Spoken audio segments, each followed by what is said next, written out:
Ողջույն սիրելի հետևորդներ,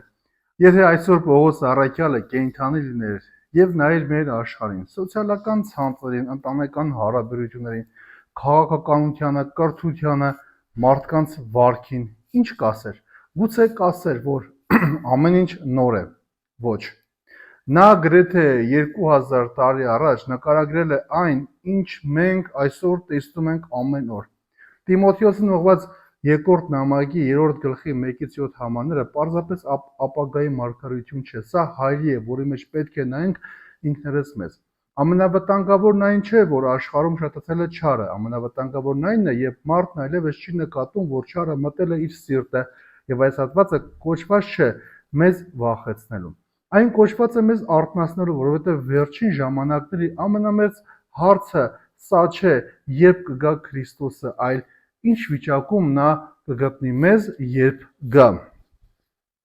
Այս բանն իմացիր, որ վերջին օրերին չար ժամանակներ կգան, որովհետև մարդիկ կլինեն անձնասեր, դրամասեր, հպարտ, ամբարտավան, հայհոյող, ծնողներին անհնազանդ, ապերախտ, սրբապիղծ, տմարդի, անգութ, բանսարք ու անժուժկալ դաժան, անհամբեր,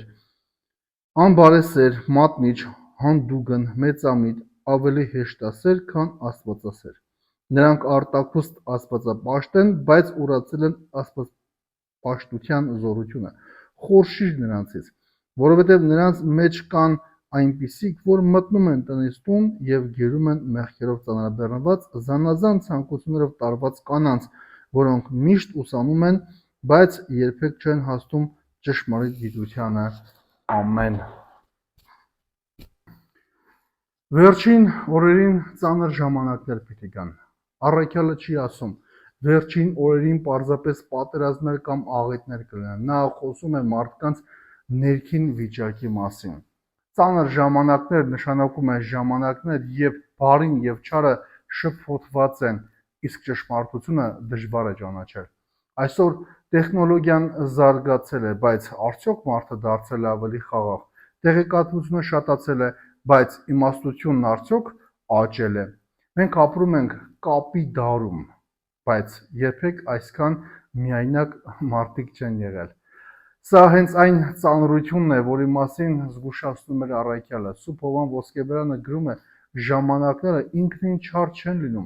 Ժամանակները դառնում են ծանր, երբ մարդիկ հեռանում են Աստծուց։ Այսինքն, խնդիրը օրացույցը չէ, այլ մարդու ներքին կարգավիճակը։ Մարդիկ կլինեն անձնասեր։ Պողոս առաքյալը թվարկում է բազմաթիվ մեղքեր, բայց հետաքրքիր է, որ ցուցակը սկսում է անձնասիրությունից։ Ինչու՞։ Որովհետև երբ մարդը իր եսն է դնում Աստծուց վեր, մնացած մեղքերն ինքնաբերաբար աճում են։ Անձնասերը դժվար է ներում, դժվար է ծառայում, դժվար է սիրում։ Այսօր ամբողջ աշխարհը սովորեցնում է. դու առաջինն ես։ Ամեն ինչ քեզ համար է։ Ավետարանը մեզ սովորեցնում է սիրիր Աստծուն, մերձավորիդ, երբ եսը դառնում է կյանքի կենտրոնը, Աստված դուրս է մղվում։ Այսօր մարդիկ ամեն օր հպարտանում են իրենց կյանքի, հրապարակում են իրենց կյանքը, սպասում հավանումների, գնահատականների ճանաչման։ Իհարկե, տեխնոլոգիան ինքնին մեղք չէ, բայց այն կարող է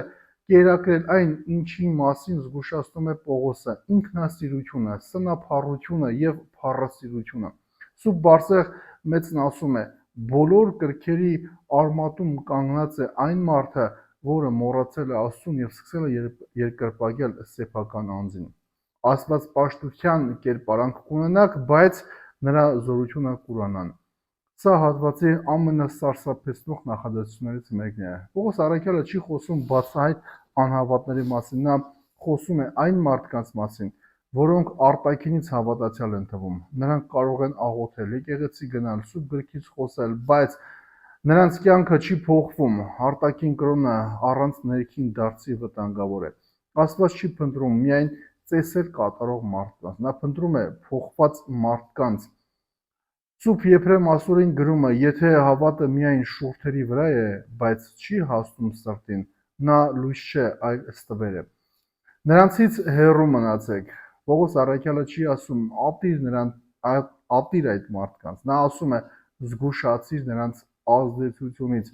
Մարդու շրջապատը ձևավորում է նրա մտածողությունը։ Եթե մշտապես լսում ես հեգնանք, կսկսես ծաղրել։ Եթե մշտապես լսում ես բամբասանք, կսկսես բամբասել։ Եթե շրջապատված ես հավատով ապրող մարդկանցով, քո հավատն էլ կզորանա։ Սուրբ Մաքսիմոս Խոստովանողն ասում է, ինչով լցվում է մարդու միտքը, դրանով էլ ձևավորվում է նրա հոգին։ Միշտ սովորում են, բայց երբեք չեն հասնում ճշմարտության գիտությանը։ Այս խոսքերը կարծես հենց մեր դարի մասին լինեն։ Այսօր մարդը կարող է մի քանի վայրկյանում գտնել հազարավոր գրքեր, տեսանյութեր, դասախոսություններ, բայց գիտելիքի ավելացումը դեռ չի նշանակում իմաստության աճ։ Շատերը գիտեն Աստծո մասին, բայց չեն ճանաչում Աստծուն։ Կարդում են ավետարանը, բայց չեն ապրում ավետարանով։ Պողոս առաքյալը հիշեցնում է, որ ճշմարտությունը միայն տեղեկություն չէ, ճշմարտությունը հանդիպում է Քրիստոսի հետ։ Սուրբ Օգոստինոսը գրում է. գիտելիքը կարող է լցնել միտքը, բայց միայն սերը կարող է փոխել սիրտը։ Մենք հաճախ անհանգստանում ենք աշխարհի ապագայով, բայց Պողոսն առաջին հերթին մեզ կոչ է անում մտածել մեր հոգու ապագայի մասին։ Ամենամեծ վտանգը տնտեսական ճգնաժամը չէ, ոչ էլ տեխնոլոգիան, ոչ էլ պատերազմը, ամենամեծ վտանգը սառնացած սիրտն է, որն աստիճանաբար կորցնում է Աստծո հանդեպ սերը։ Վերջին ժամանակների լավագույն պատրաստությունը ոչ թե վախն է, այլ սրբությունը։ Այս հատվածը մեզ տալիս է կյանքում կիրառելի մի քանի կարևոր խորհուրդներ։ Ամեն օր հարցրու քեզ, այսօր ես ավելի մոտեցա Աստծուն, թե ավելի հեռացա։ Մի կերակիր քո եսը, այլ զարգացրու խոնարհությունը, ավելի քիչ ժամանակ անցկացրու անպետք աղմուկի մեջ եւ ավելի շատ աղոթքի մեջ։ Մի բավարարվիր արտաքին հավատքով, ձգտիր ներքին փոփոխության։ Ընտրիր այն ընկերներին, որոնք քեզ մոտեցնում են Քրիստոսին։ Ամեն օր կարդա Սուրբ Գիրքը ոչ միայն հասկանալու, այլև ապրելու համար։ Զգուշացիր այն ամենից, ինչը կամաց սառեցնում է քո սիրտը։ Ների մարդկանց, որովհետև ատելությունը կործանում է առաջին հերթին քեզ։ Սովորիր ծառայել առանց գովասանքի սպասելու։ Հիշիր, որ Աստված նայում է ոչ թե արտաքին հաջողությանը, այլ սրտի հավատարմությանը։ Սիրելի հավատավոր հետևորդներ, Տիմոթեոսին ուղղված երկրորդ նամակի 3-րդ գլխի 1-7 համարները մեզ չի տրվել, որպեսզի վախենանք վերջին ժամանակներից։ Այն տրվել է, որպեսզի պատրաստ լինենք դրանց։ Պողոս առաքյալը մեզ ցույց է տալիս, որ աշխարհի ամենամեծ ճգնաժամը բարոյական եւ հոգեվոր ճգնաժամն է, եւ մարդը կորցնում է Աստծուն, նա սկսում է կորցնել նաեւ ինքն իրեն, բայց այս հատվածը նաեւ մեծ հույս է տալիս։ Եթե աշխարհը կարող է փոխվել դեպի վատը, ապա մարդը կարող է փոխվել դեպի բարին։ Քրիստոսի շնորհիվ այսօր մի հարցրու միայն, արդյոք ապրում ենք վերջին ժամանակներում։ Ավելի կարևոր հարց տուր ինքդ քեզ. եթե Քրիստոսն այսօր գար, կգտներ իմ մեջ կենդանի հավատք, սեր, հնազանդություն։ Թող մեր կյանքը լինի ոչ թե վերջին ժամանակների խավարի արտացոլումը, այլ Քրիստոսի լույսի վկայությունը։ Եվ այդ ժամանակ ինչ էլ տեղի ունենա աշխարհում, մեր սիրտը կմնա հաստատուն, որովհետև այն կգտնի ոչ թե աշխարհի փոփոխվող արժեքների, այլ հավիտենական Աստծո վրա։